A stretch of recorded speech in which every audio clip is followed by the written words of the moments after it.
Hello, welcome back to the channel. How are you guys? So, I want to talk about manhwa because apparently that's what I do when I'm not doing any kind of actual activities like eating, cooking, vlogging, and making this. I just read my manhwa. Um, right now, I am rereading, or at least I just finished reading Teenage Mercenary or Mercenary Enrolment. That's like the title of the manhwa that I just finished. It's still ongoing right now. I think it's on episode 223 right now. So that's what I'm up to, and it hasn't ended yet. I think it's probably gonna be like L seed if you read manhwa. You know, like there is a genre of manhwas, and L seed is also a fighting genre, and in a modern sense. So, if you're not familiar, if you don't read manhwa, if you don't read manga, if you don't read like web series, comic book, feel free to pass this this particular video.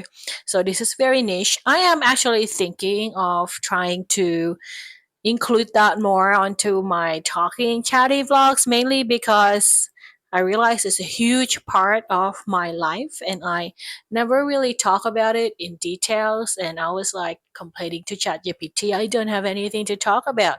And ChatGPT asked, how do you spend your time outside of the things that you do? I'm like, I just read manhwas, just talk about the manhwas. Then I'm like, oh, you might be right.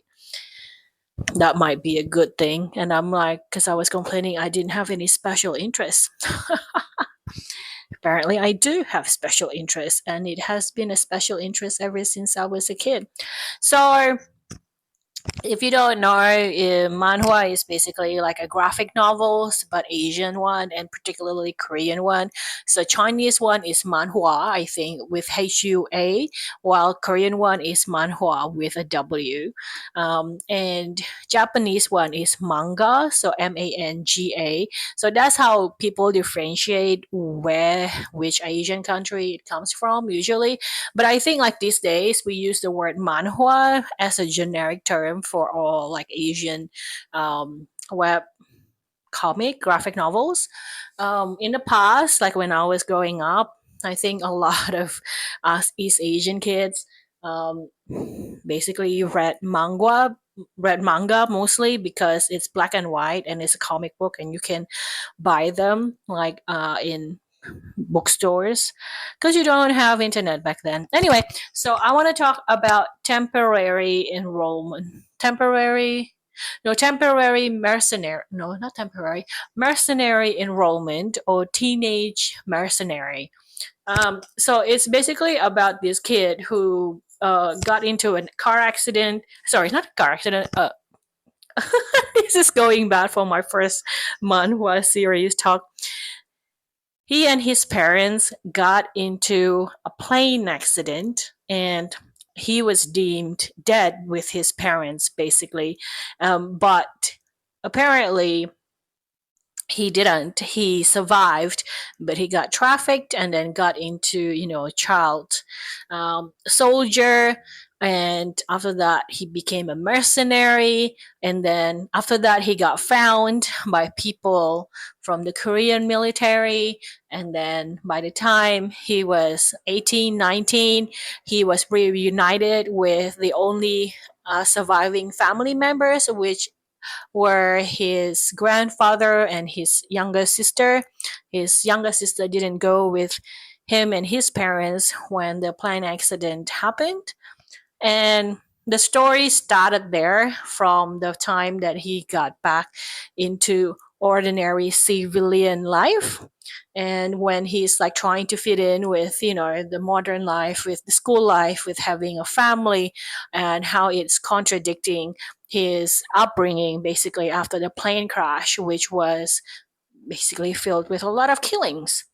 And to be honest, I was really impressed with it because my first impression is good because I binge read that in 2 days or in a day or two. I didn't sleep all day yesterday. Like, no. So from So today is Wednesday. So from Monday, I started on Monday and I didn't sleep at all Monday night to Tuesday, and I slept at 11 a.m. to 2 p.m. on the Tuesday after I finished reading it. No, after I couldn't hold my eyes again to stay awake. But also, I had like a caffeine incident, so that's also probably helped the thing a bit. But what got me through that caffeine incident was this manhwa. I was reading it because it's explored a lot of issues with camaraderie, and it's also a lot of fighting. So if you're into fightings, I think that's really a good genre to get into. Is a very action oriented. But what really impressed me is the fact that I didn't really get bored with, even though there are repetitive tropes in this particular manhwa, I didn't get bored like I do with Elseed, because with Elseed, for example, you basically recognize the pattern, and after a while you get bored because it's the same thing over and over again. It's also the same like if you're into Lookism. It's also a fighting school genre type of manhwa. It's similar to like Alcid. Is basically they just keep leveling up and there is no ending to the leveling up. It's basically just keep going and going and it's the same arcs again and again. But with Teenage Mercenary, it's quite different because I think it's being divided into his mercenary life and then his school life, and he also has like friends outside the school and also outside the mercenary. So there are like three aspects of him that you kind of rotate like the tropes of and the arcs of the stories, meaning like, with the school stuff, usually they have like bullying element, which is very common in Korean school fighting genre. And it started the first arc was about his sister being bullied. So, and he used his mercenary skill, his fighting skill, uh, to help her out. But it's also a slow burn. Like they didn't go all out. I think it's very well paced because they revealed his backstory like slowly and didn't go full on in the first 100 episode, the first 100 chapters anyway. I don't know why I'm so nervous like talking about this. Maybe because I feel like I'm not an expertise on this. So I don't know. I feel nervous that you're gonna judge me. Matcha break. And then slowly introduced with his background when he was in the mercenary and what he had to do to survive. And they also kind of slowly revealed how his relationship with each character in the manhwa developed, especially with his mercenary comrades. Mercenary is basically people who you pay to fight. Like, you can pay a military person to fight for you, or like to go to war for you. That's what mercenary is, just in case no one knows. And I really enjoy that, and I enjoy the fact that his family life is very boring. It's very steady, and that's really gives this a little bit of reality to it. They don't go in the 223 episodes that I have read so far. They haven't gone in depth with trauma uh, therapy side of things. It's mentioned like maybe here and there, very briefly, not even a chapter. Like it's not a topic that they like dive into by any means, and I was surprised by that because it's a very traumatic genre, but it actually works well for the manhwa, I think, because his character is very stable, even though he had gone through a lot, even though he still has traumas. Like, there are scenes where he woke up from nightmares and where he's like so traumatic with his past, and it really disturbed like his day-to-day life. But it didn't go too deep with it. I think it was just accepted that's just because he had gone through a lot and therefore he had all these issues. And what I enjoy, as the chapters developed, what I really enjoy about this particular manhwa is the fact that his friendship kind of grew, and his comrades and his networks grew steadily, because his characters is very loyal and he helps without much needing something in reward. And his character is very quiet, so it's a lot more action oriented character. And and yeah, I feel like all the characters in the manhwa was very well portrayed. They're not overwhelming and they're not overpowering the storylines. And what I like about this particular manhwa is also the arcs, the story arcs are not too long, it's not too short either. So you can tell when a story arc begins and it ends. And it by the end of by the end of the current ongoing episodes or chapters, I noticed like the pattern is going into like bullying, which is like usually there's a problem with his friend group from school, and then usually there is a problem with his relationship or something's going on in the organization business side and he has to help out.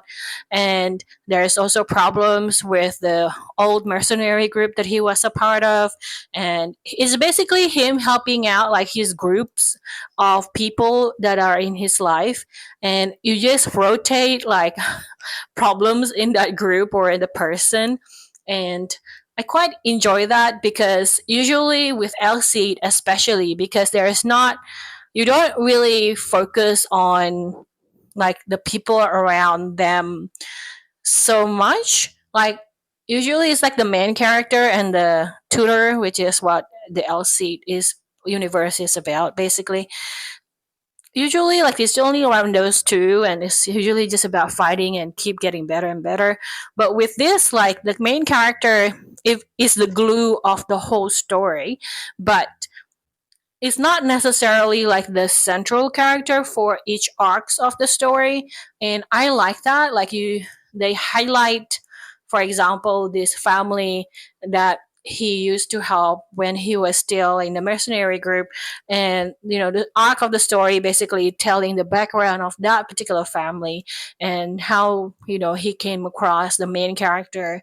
And they also explored more of like the background of the family, even like of course in relation to the main character. But you can tell like the main character wasn't the main character, he's just there so that you can kind of have a link towards this family and towards the other side of the story. And I really enjoy that. I enjoy like the main character as the story progresses becomes the glue that the author is telling different kind of stories. And my favorite so far is from the gangster that he befriended very early on in the manhwa. And I really enjoy the development of their friendship, to be honest, all the way to the current one, which is 200, and how the gangster is really respectful of the main character's grandparents, for example, and how he's helpful. Like I really like the quirk of the detail. For example, when he saw the main character's grandfather, he quickly like took off his smoke, like his cigarette that was like on his mouth. He would just quickly and hide it behind his back, and that's just like a gesture that is really cute, I think, that the author put in, because I feel like that is such a child thing to do. Like, when you're a teenager and you're smoking is a forbidden, and you see an adult somewhere out there, you basically just hide your smoking habit because you want to be a good boy, a good girl, and you don't want to be perceived as someone who is a delinquent, which he is from society's point of view. He's a gangster, he's a boss gangster. So him smoking is the least of his problems, right? Like as a list of like his delinquency concern. But the fact that he did that is like a really small detail storytelling that is really smart, I think, because it shows his character. So yeah, I think like Teenage Mercenary, this manhwa is very down to earth, exciting, and comforting and warming as well. One thing that I don't particularly enjoy is they're trying to establish a romantic line there somewhere, a romantic story. I don't particularly feel it fits in with this particular genre. I think this particular genre I feel with better about camaraderie ship, and I feel like the camaraderie-ness is the key element of success for this particular manhwa. And to me it really is a bit of a fantasy read because I feel like that's definitely what I want, a camaraderie, um, sense of being and belonging towards a family, a friend group, professional group, working group, this type of feeling that you are not alone, that you are always have help around you. You help me, I help you, and without like with sincerity and without needing to always like be calculative and everything. So it's really warming. I really enjoy it. I haven't cried though reading this manhwa, but it's definitely a good feeling. Like it's a balance between heart story, like a very heartwarming story, and also with the brain cerebral type of story where like there's a lot of thinking, and procedural as well, which is very comforting. Procedural just means like it's the pattern is easily established, and you can see like the repetitive patterns, much like Elseed, much like if you like to watch Law and Orders, for example, in real life, or if you like to watch those Criminal Minds. That's procedural. Usually the pattern is the same, like you're being introduced to a case, the case is there, you think you're going to solve the case, you didn't, there's a plot twist, and then they figure out the plot twist, and at the end it got resolved. And that's like the procedural steps, like even though the creative side, the details is different, which is why I used to fall asleep by replaying all of those Criminal Minds and Law and Orders shows in the background. But anyway, that is my nervous take on Teenage Mercenary. I keep forgetting the other title, which is, well, it's gonna be written um in the title, this title anyway. Anyway, this is me, my first otaku review or first impression on manhwa. I think I'm gonna be doing this a lot more probably, just because that is my world right now. That is what I'm consuming a lot. So I guess ChatGPT is calling me out on it. So I'm gonna lean into it. I'll see you later. Bye everyone.